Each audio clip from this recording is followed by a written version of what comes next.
We visited Fort Vancouver National Historic Site in Vancouver, Washington on September the 20th, 2022. If you would like to get notices when I post again, be sure to subscribe right here. Just click on that button. This site consists of 207 acres. Over here is the replica fort we'll look at, and then over here is the Visitor Center. Hudson Bay Company built a trading post here in 1824. The fort was built in 1841. This became a National Historical Site on October the 15th, 1968. As we get off the bridge, it's time to enter Fort Vancouver National Historic Site. It's a rather large area.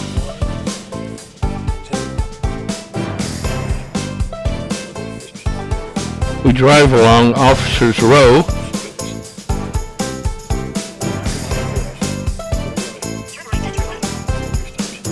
And then we go to the Visitor Center to get an orientation of this large area.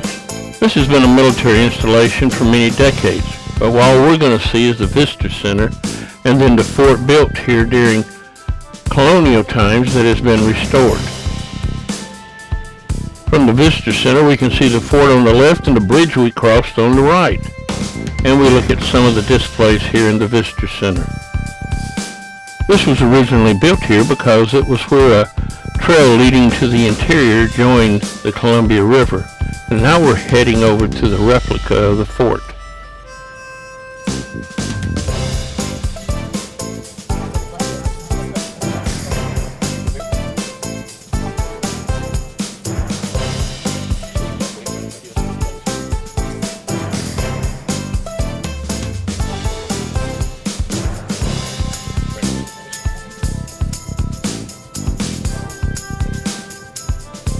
The Hudson Bay Company operated Fort Vancouver from 1825 to 1860 when it was given to the United States. This is a period from the latter times showing the Mission Church, the Hudson Bay Company, and the U.S. Army post that was here, both operating together until turned over to the U.S. government. Let's go explore this site.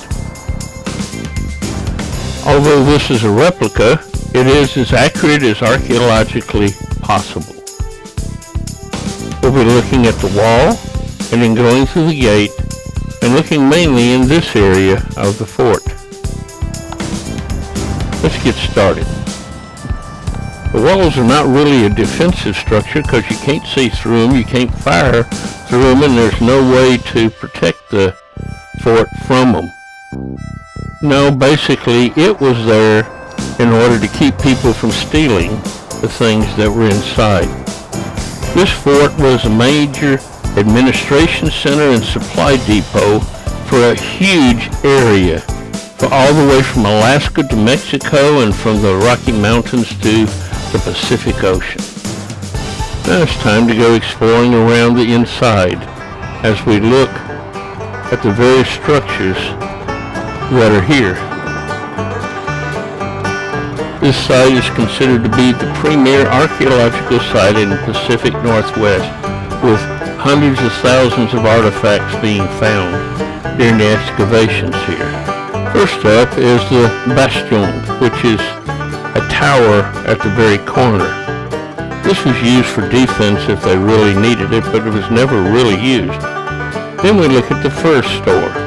This is where the furs were kept and bought from the Native Americans and made ready to send back to England. This was the major reason they were here. Now let's look at the Indian trade shop and dispensary.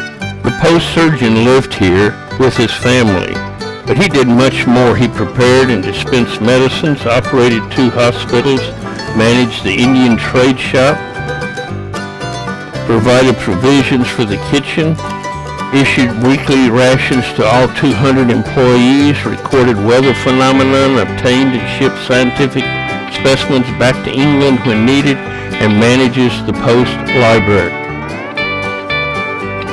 Next we'll look at the blacksmith shop next door.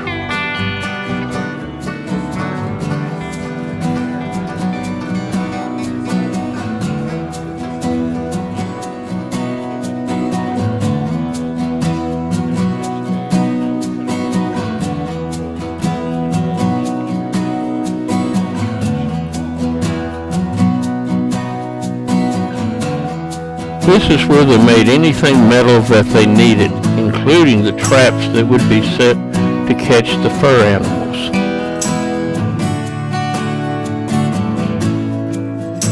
Next up will be the bakery, where they made various types of baked goods, including sea biscuits and hardtack to be carried by the ships and traders.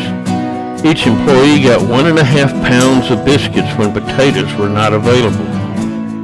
Outside is a well. This is the only surviving structure that still exists inside the fort, and of course they needed outhouses. Next we'll look at the kitchen that was used to make food for all the people, especially the big house.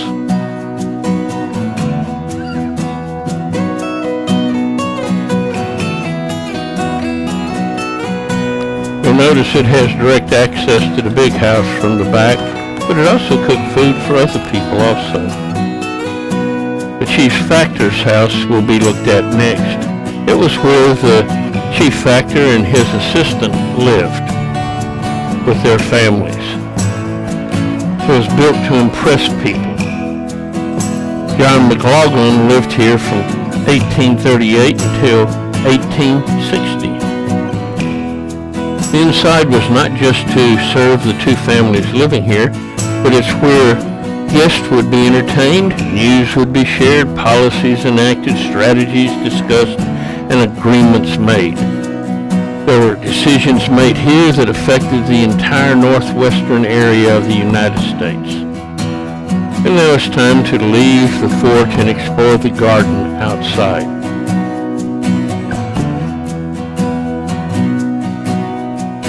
This garden is a small representation of a huge garden that was here to provide food for the fort and other things. By its gardening potential found and told, people from the east started piling in to take advantage of growing agriculture here, and eventually leading to the collapse of the Hudson Bay Company's influence here. Deborah wanted to look around some and take some pictures of the flowers.